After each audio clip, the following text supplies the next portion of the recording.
Hi, my name is Shinko. Welcome to my channel.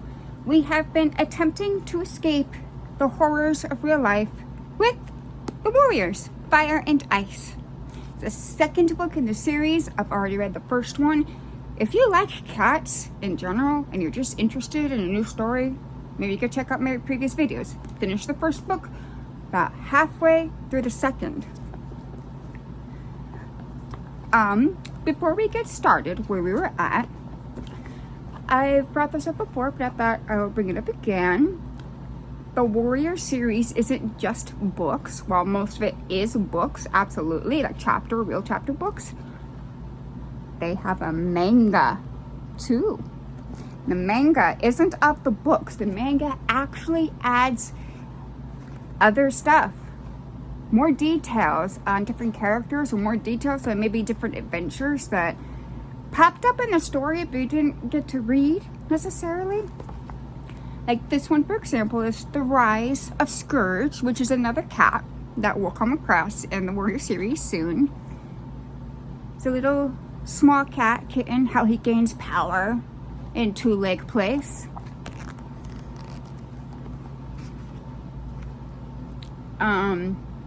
Now, since this series, I do have to tell you, it is the same with the manga. The book, there is life and death, and there's fight scenes. It's the same in the manga. But, again, it's a wonderful series. It's a beautiful story.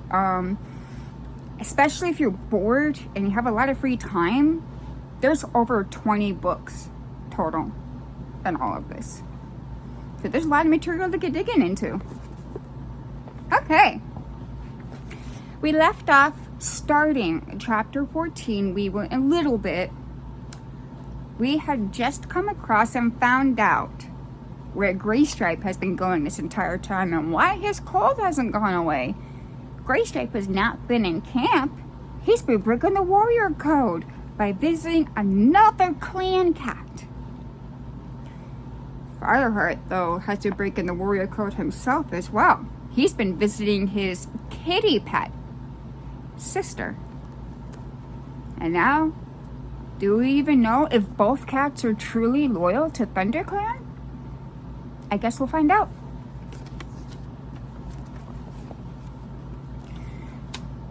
Graystripe bounded over to Fireheart's side.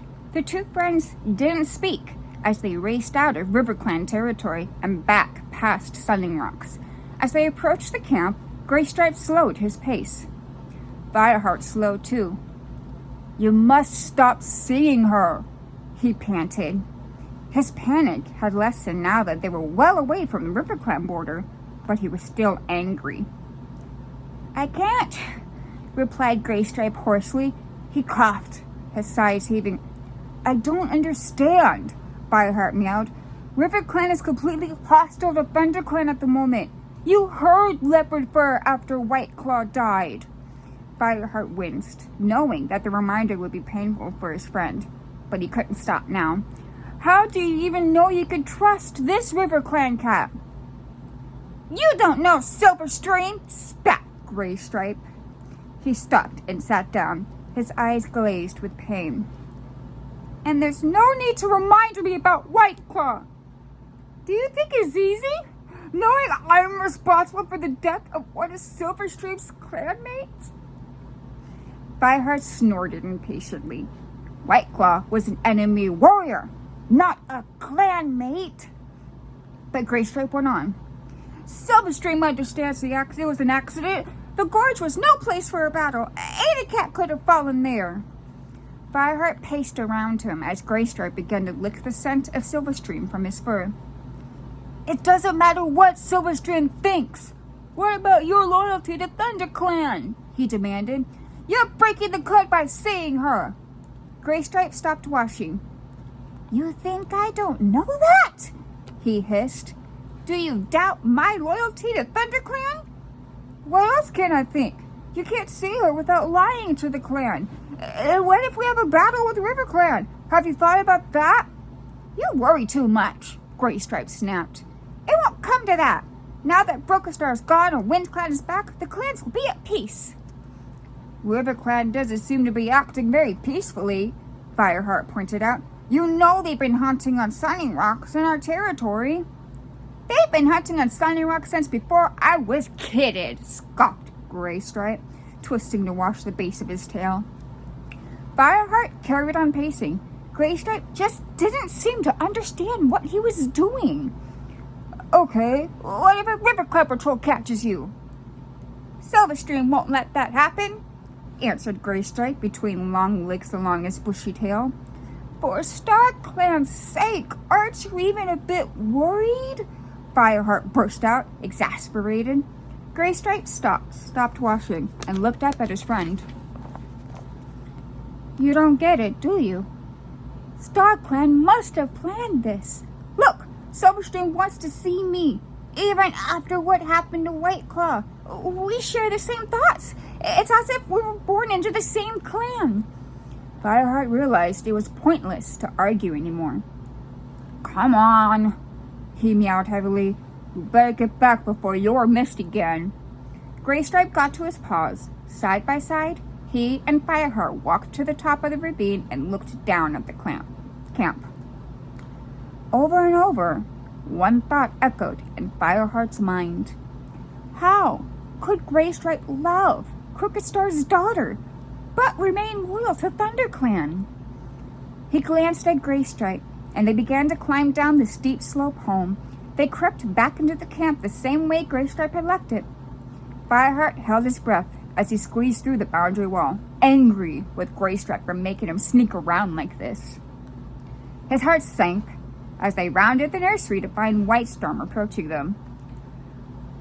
Graystripe, you should be resting, not hanging around here. That cough of yours has already begun to spread. We don't want it getting in the nursery, warned the warrior. Graystripe nodded and padded back towards the warrior's den. And you? Fireheart's ears flicked nervously as Whitestorm turned to him. Shouldn't you be training your apprentices? I came back to get something from Yellowfang for a Bellyache, Fireheart mumbled. Well, go and get it then, replied Whitestorm. And once you have, you can make yourself useful and find some fresh kill. It's Leaf Bear. We can't have young warriors hanging around the camp doing nothing. Yes, Whitestorm, meowed Fireheart.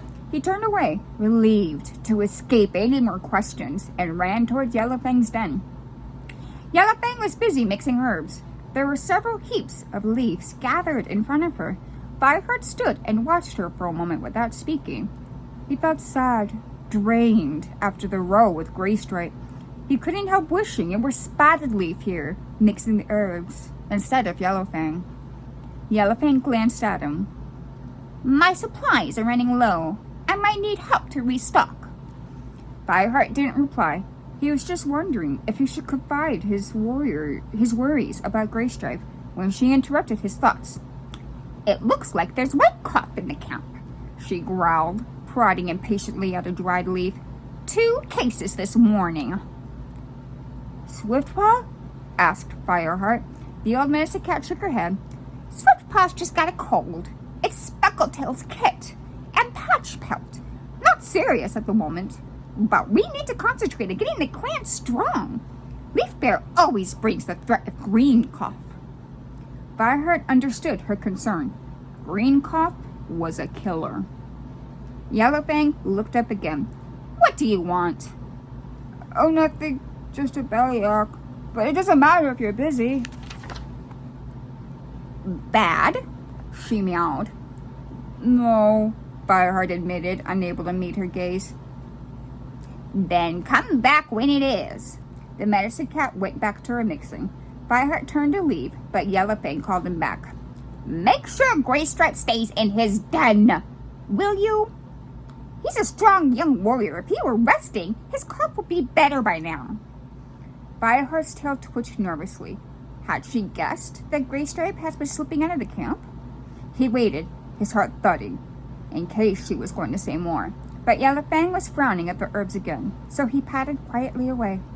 It was getting dark, and Fireheart knew he only had a short time left for hunting. He quickly caught a shrew, a chaffinch, and a mouse, but hesitated before returning to camp.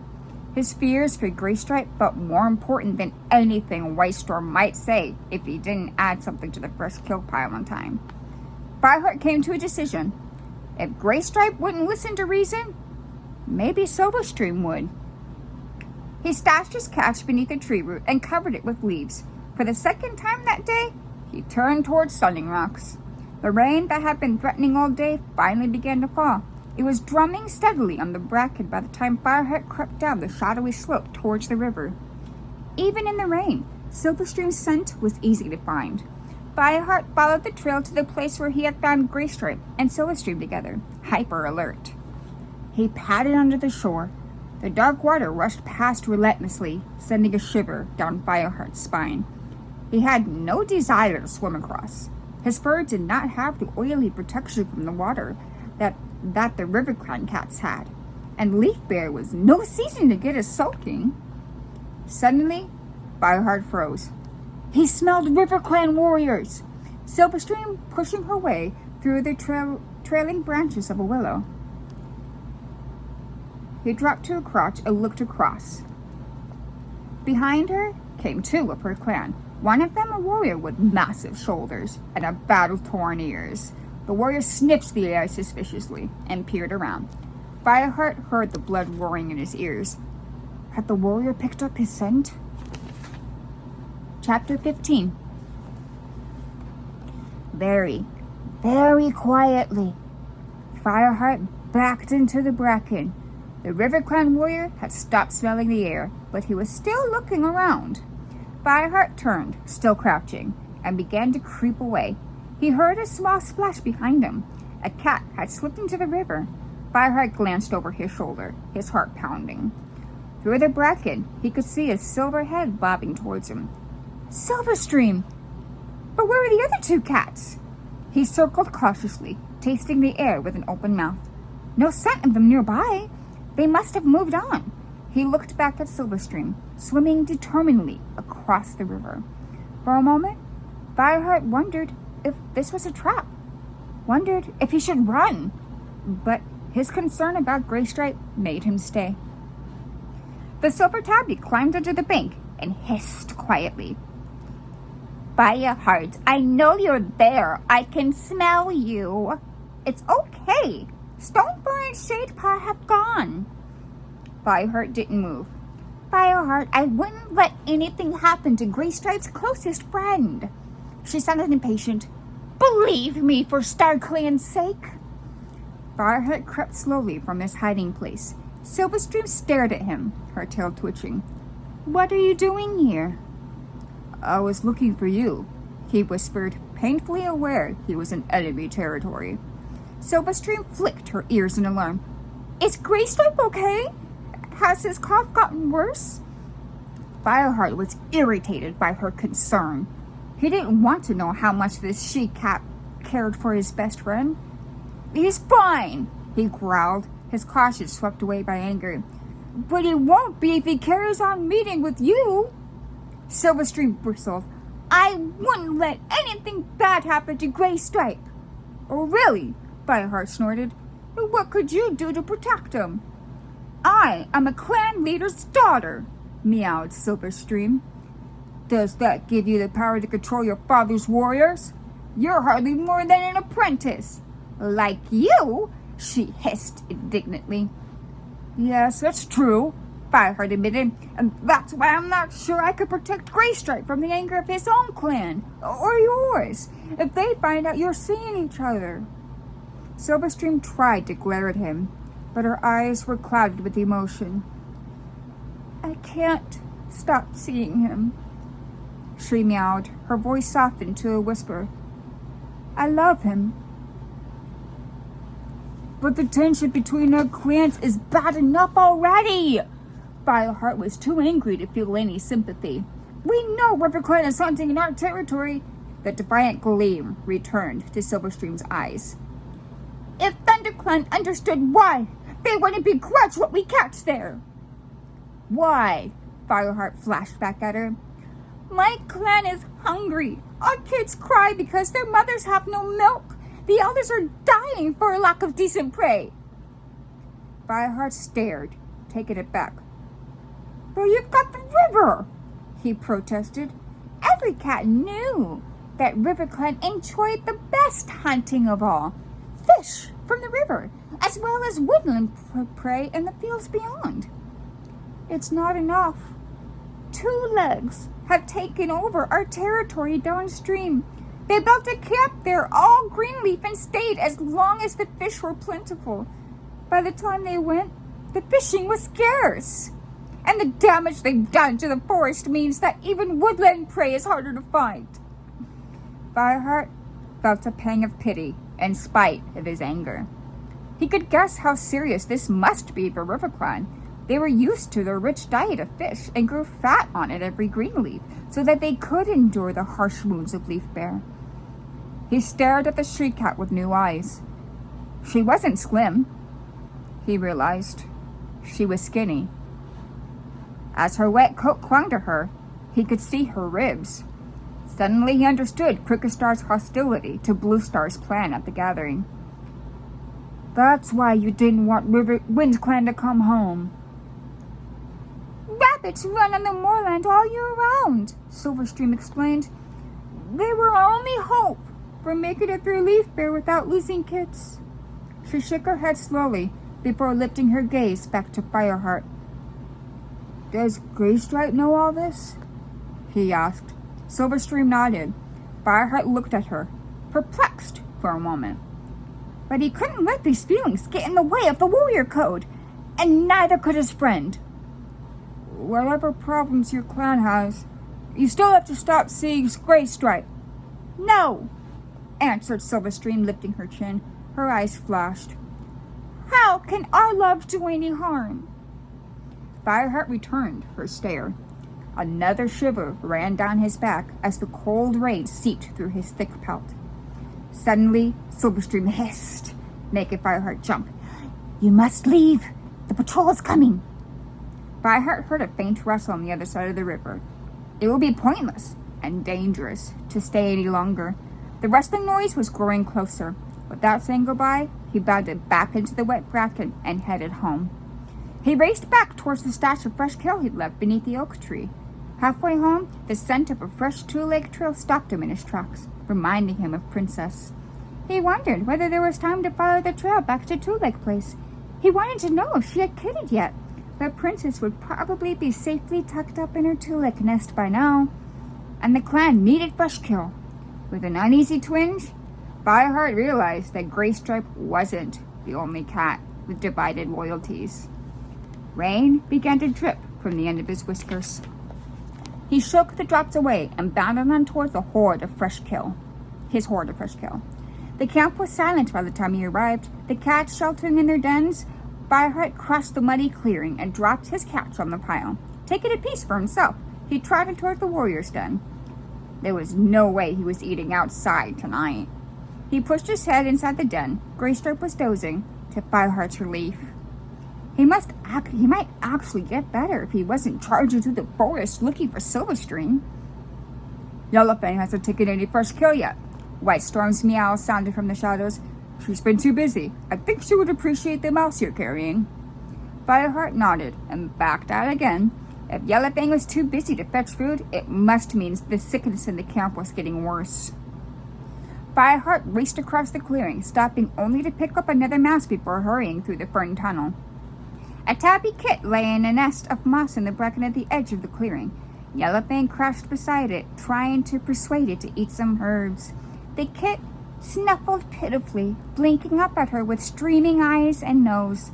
Fireheart realized that this must be the kit with white cough. Yellowfang turned when she heard Fireheart arrive. "Is that for me?" she meowed, looking at the mice hanging from Fireheart's mouth. He nodded and dropped them on the ground. "Thanks. Now that you're here, why don't you see if you could persuade this kit to take its medicine?" She padded over to the mice, moving stiffly from her old shoulder injury, and began to gnaw on one hungrily. Fireheart approached the kit and looked up at him, opening its tiny mouth in a rasping, painful cough. Fireheart gently pushed a small green herb towards it. "If you want to be a warrior, you'll have to get used to swallowing these horrible things," he meowed. when you make a trip to the Moonstone, you have to eat herbs far worse than this. The kid looked wonderingly at him through half-closed eyes. Think of it as practice, Fireheart urged. Practice when you become a warrior. The kid reached forward and took a tentative mouthful. Fireheart gave it an encouraging purr. Yellowfang appeared at his side. Well done, she meowed. She gestured with her nose, and Fireheart understood she wanted to talk to him. He followed her to the shelter of the tall rock where she slept. The rain was still falling, and Yellowfang's matted gray fur was soaked, her sodden tail dragging in the dirt. Blue Star has white cough, she meowed gravely. But white cough isn't that serious, right? Yellowfang shook her head. It came on very quickly, she meowed, and it's affected her badly. Fireheart's stomach tightened as he remembered the dwindling number of lives left for the clan leader. I warned her to stay away from the other sick cats, but she still wanted to see them. Yellowfang went on. She's sleeping in her den at the moment. Frostfur is with her. The fear in Yellowfang's eyes made Fireheart wonder if she knew the truth about Blue Star's lives. Fireheart had assumed he was the only cat in the camp whom Blue Star had shared her secret with. The rest of the clan thought she had 3 lives left. But perhaps a medicine cat could sense these things instinctively. The truth was, if Blue Star lost this life, she would only have 1 more left. Chapter 16. I do have to end it here. I apologize. I do have something scheduled that I need to get done out of the way, but I wanted to get this for you guys.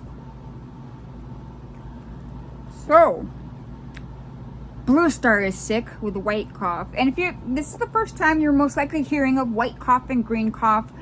White cough, think of as like the flu. Green cough, think of like pneumonia. If white cough can turn into green cough, flu can turn into pneumonia. And it's very serious. That happens. So Gray Stripe being sick and staying as sick as long as he did actively has harmed the clan. So already, as unfortunate as it is, as it sounds, Gray Stripe and Silverstream's love is already damaging at least one of the clans. And Fireheart probably really shouldn't be as harsh. If he's going to be as harsh as he is on Gray Stripe, he should be as harsh as he is on himself then, because he's doing, while he doesn't love his sister romantically, he still has a bond with his sister that is against the warrior code. Now, the first hint you were given here that medicine cats can tell, yes, they absolutely can. Medicine cats can absolutely tell how many lives a clan leader has. It's part of the job. So, Fireheart and Yellowfang are the only ones that know Blue Star's secret. So, why would she keep this a secret? Well, there's many reasons, if you think about it. Really, would you want enemies to know how many lives you had? That wouldn't be good. Would you also want your clan to be worried constantly that you were on your last life? I don't know. There's multiple reasons why she chose to do what she did. But either way, starting to get to the end of her reign over the clan, unfortunately. So, I'm going to leave it at, in what way do you think it's going to actually come out? If it does. If it comes out, how do you think it's going to come out about Silverstream and Gray Stripe's little affair? Do you think it will even be noticed? Do you think maybe they'll just break up, have a fight, and then they'll just be under the shadows? Or do you think more is going to happen? How do you think RiverClan and ThunderClan both could potentially be affected by this? We already see ThunderClan having more sickness that stems from Graystripe's illness. So, how do you think RiverClan might be suffering due to Silverstream hiding around and hiding Graystripe, essentially? Let me know. I hope you have a wonderful day. Be safe out there in this crazy, mixed up universe of ours.